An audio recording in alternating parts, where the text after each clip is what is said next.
AfroTales Podcast is a part of the Connected Podcast Network. Ahoy, my friends. Welcome aboard the AfroTales Podcast. I'm your storyteller, Montezuma. Join me as we explore the tales that grew from the people of indigenous and African descent in the Americas and the Caribbean. After, come and see me, chef, who will impart upon you a recipe for the story you have just heard. So with no further ado, let us set sail on this new age of exploration. Montezuma, Part 2. Chapter 4. The Return of Quetzalcoatl. One day a poor man who had no ears, no thumbs, and no big toes came before Montezuma and explained that he had something to tell. Wondering what kind of creature this could be, Montezuma asked where he had come from. From dead woods, was the reply.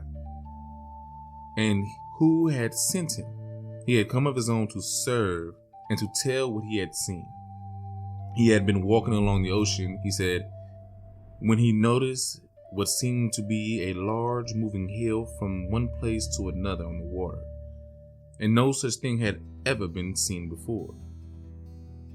Very well. Rest yourself. Catch your breath. Then he called his storekeepers and told him to lock the man up and watch him carefully. As the prisoner was being taken away, the king had ordered his chief server, Tlancali, to leave immediately for the seacoast and find out if the man with no thumbs had been telling the truth. Take along your slave-girded lions. Go to the ruler who serves me, Quetzalcoatl, and speak harshly with him. Who stands guard here? Is there something on the ocean? Why hasn't the king been told, and what is it?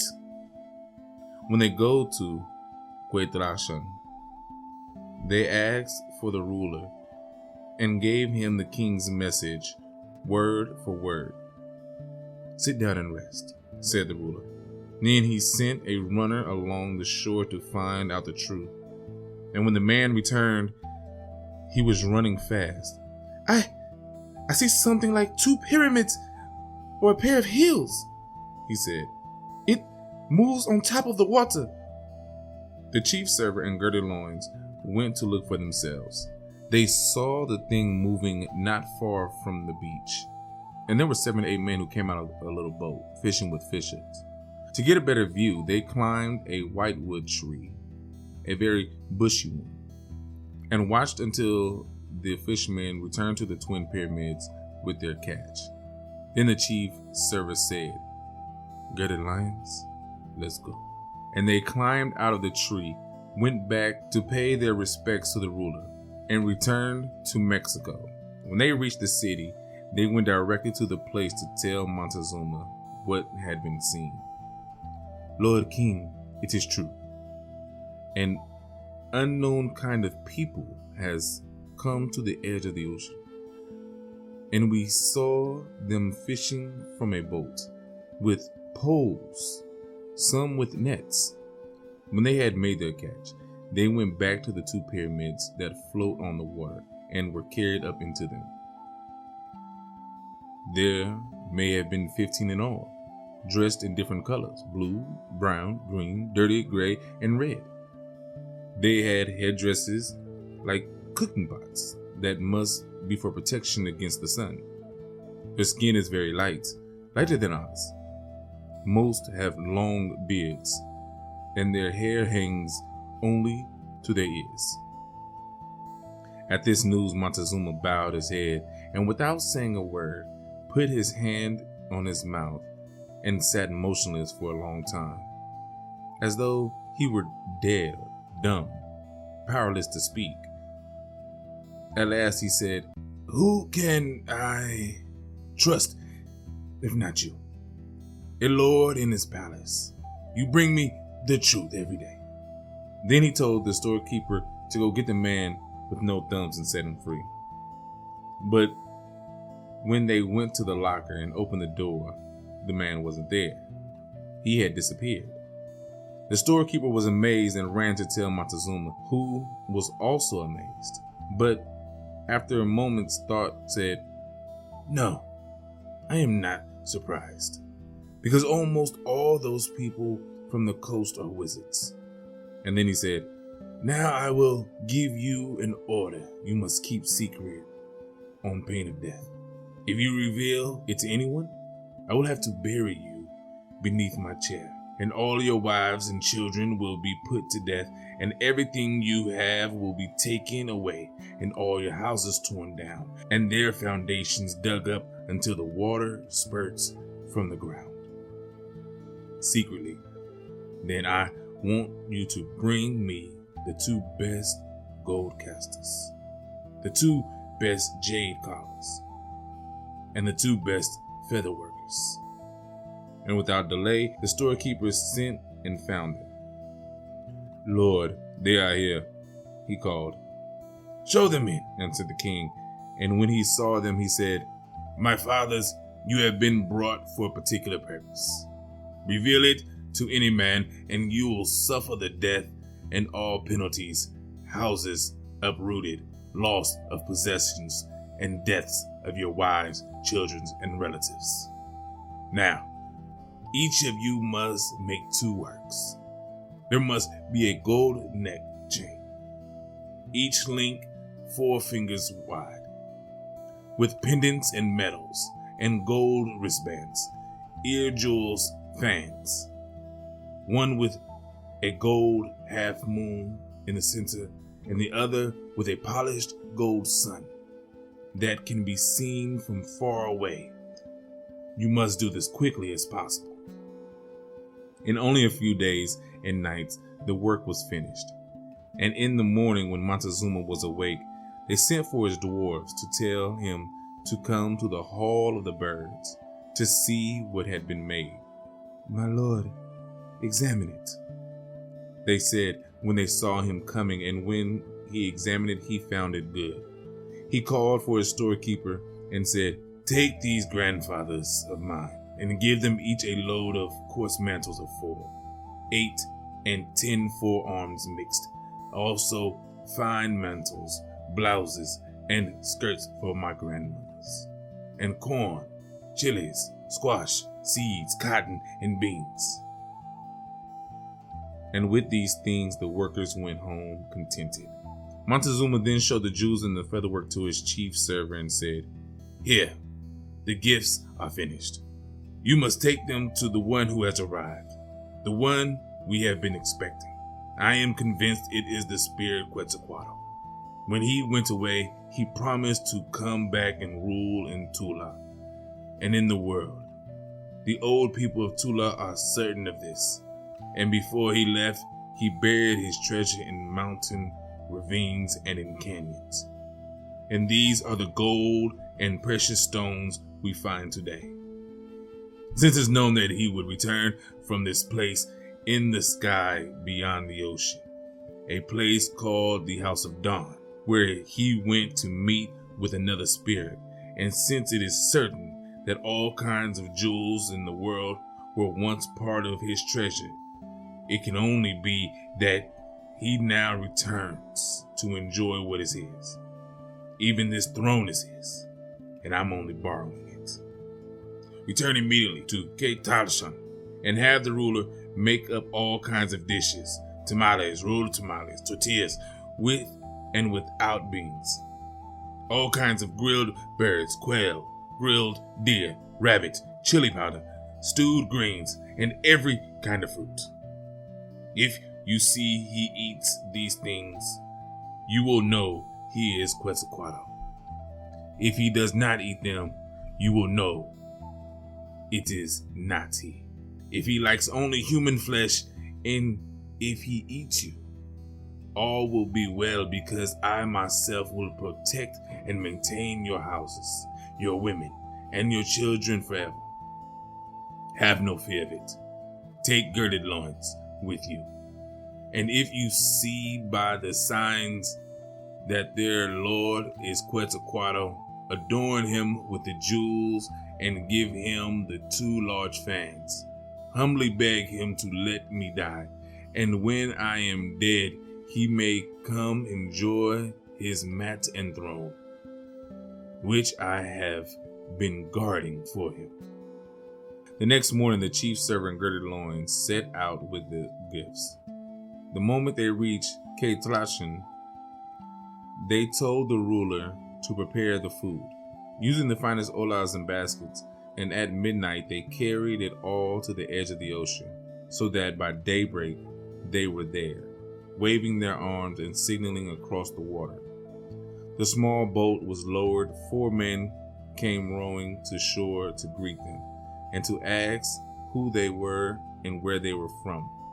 But the Mexicans answered them only in signs, saying they wished to be taken to their lord to give him things they had brought. Then they loaded the food in sacks with gifts and rowed back across. When they reached the ship, the captain appeared with an Indian woman, Montezuma, who translated his words. "Come here," she said. "Where are you from?" "We are from the great city of Mexico, Tenochtitlan." "Why do you come here?" "O lady, our daughter, we have come to see your lord." Then Montezuma drew to an inner room and spoke to the captain. When she reappeared, she asked, "Who is your king?" "Lady, his name is Montezuma." "Why did he send you? What did he say?" "He wants to know where this lord intends to go." "This lord is your guide, and he says he will go see King Montezuma." "That will please him very much, but he begs this lord to let him finish his reign, waiting till after his death before ruling the country he left when he went away." Then the Mexicans opened their sacks and presented the jeweled gifts and the 2 giant fans. And when these had been received by the captain, they were passed from hand to hand, and the Spaniards admired them with much joy and great satisfaction. "O lady, daughter," said the Mexicans, "we have also brought food for the Lord, and chocolate for him to drink. The Spirit will eat this food, but first he must see you eat from it yourselves." When the Mexicans had done as they were asked, the Spaniards all ate, offering the chief server and girded loins some sea biscuits, which were a little stale, and wine that made them drunk. They said they wished to return with an answer to their lord Montezuma. "What is your name?" "My name is Tilancaqui," said the chief server. Then she gave him this answer. "Tell Montezuma we kiss his hands and will be back in 8 days, and come see him."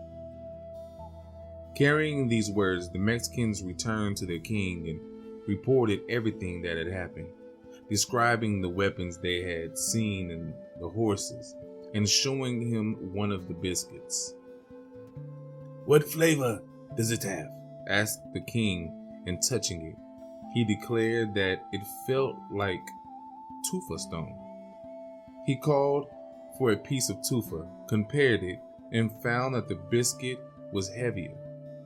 Then he called for his dwarves and ordered them to try it. And though they said it was good tasting, Montezuma was afraid to eat it himself, saying that this was the food of gods.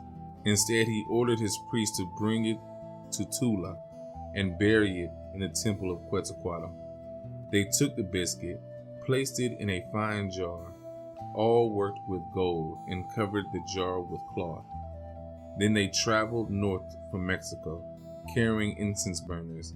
They sang songs of Quetzalcoatl, and when they reached Tula, they buried the spirit's food to the sound of shell trumpets and roaring conch horns. Chapter 5. Is it you?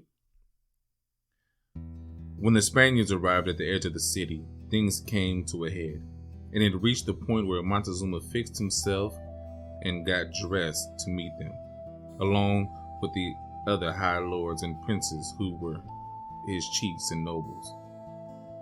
And so all went to make the greeting.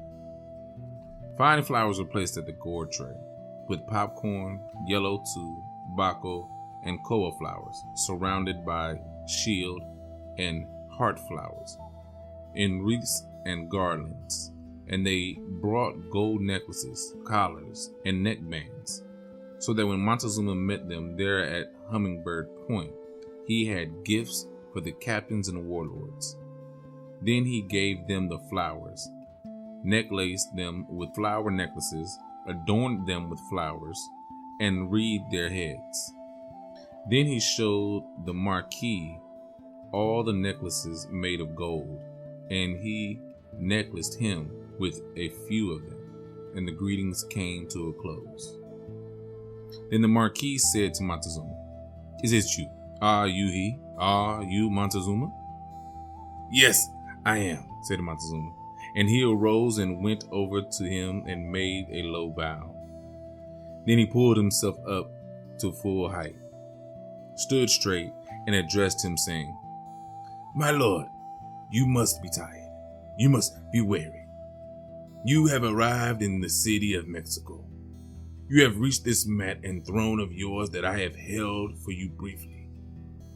I have been taking care of things for you.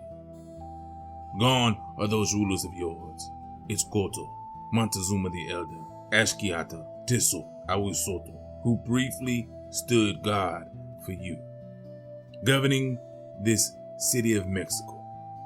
I, your servant, came after them. I wonder, can they look back and see over their shoulders? If only just one of them could see what I see, could marvel at what is happening to me now. For this is no dream. I am not sleepwalking, not seeing things in my sleep. I am not dreaming that I see you and look into your face. Indeed, I have been troubled for as many days as there are fingers on my two hands. I have gazed into the unknown, and I have seen you coming out of the clouds, out of the mist. Those kings used to say that you would come back to our city and proceed to your mat and throne, that you would return. And this has come true. You are here. You must be tired. You must be weary. Welcome to this land. Rest yourself. Go to your palace and rest your body. Our lords are welcomed here." The end.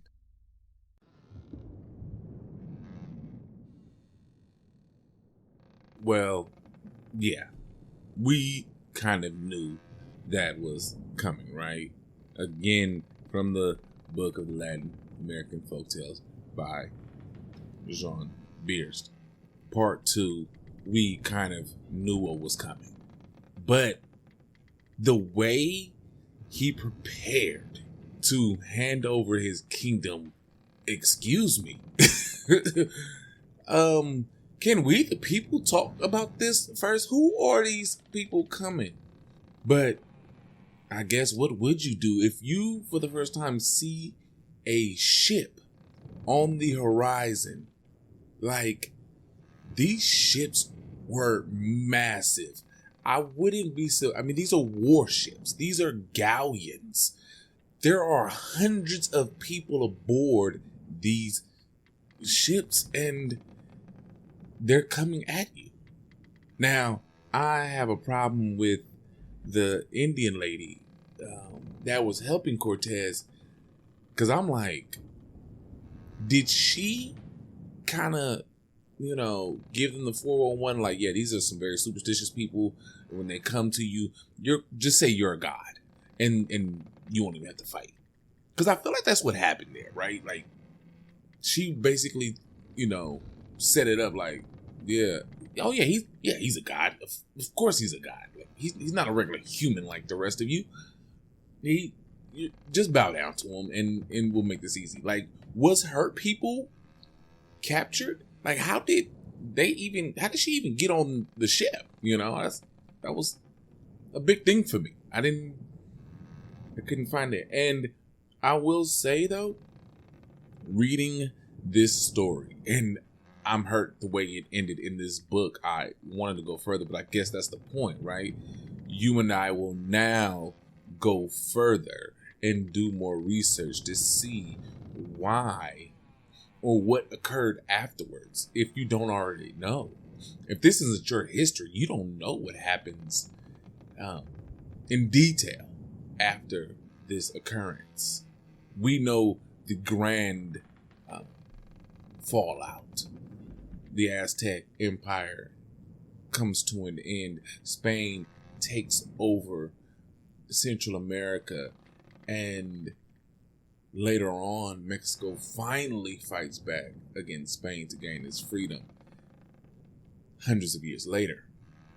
But what happened in those first few months and years? I don't know. If you know, let me know. But I'm going to do some research and I'm going to find out, right? I hope it was a great story, and I hope it gave you a little bit more insight on what was going on for the Aztecs in Montezuma in those final days of their empire. So, again, go see Chef. He's going to have another great recipe for you based on this story. And as always, have a blessed day.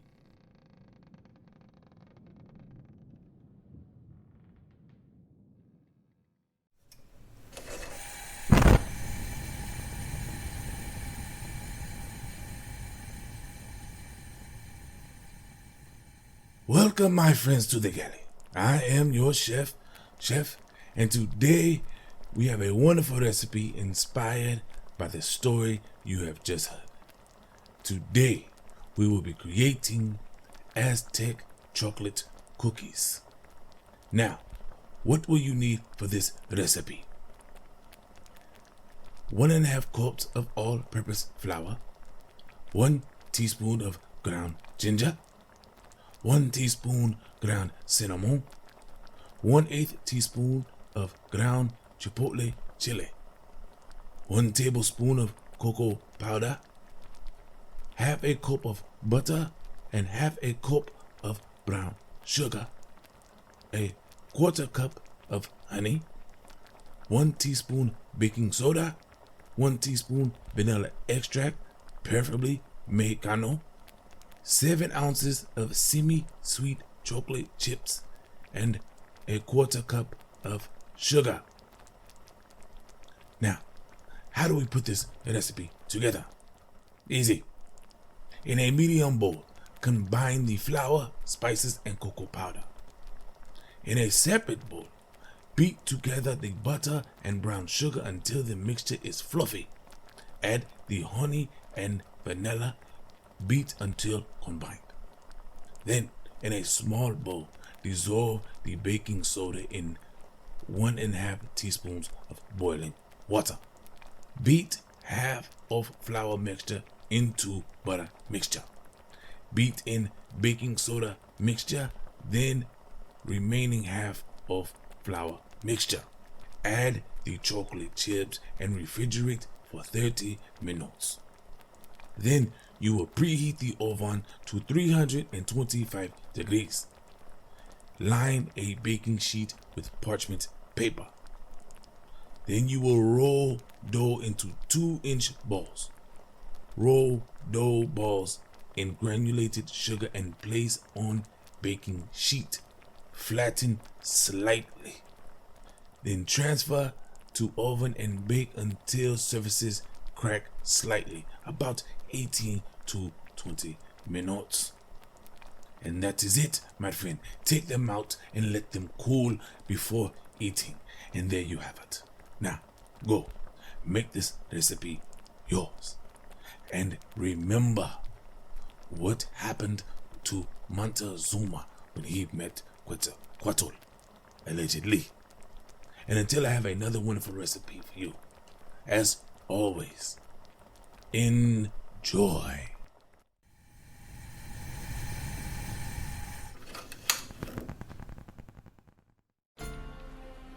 Thank you for joining us on this voyage. Thanks to Art by Chalet for the logo, episode, and t-shirt designs. You may also get a t-shirt and other items on tpublic.com. You can contact me on all socials at AfroTalesCast. That's AfroTales Cast. And email me at AfroTalesPodcast@yahoo.com. You may also become a benefactor by simply sharing with any and everyone, giving a thumbs up, or rating in your podcast app of choice. If you wish to donate, I am on Patreon and Ko-fi.com. That's ko-fi.com. So, until we meet again, may your winds be fair and your seas follow.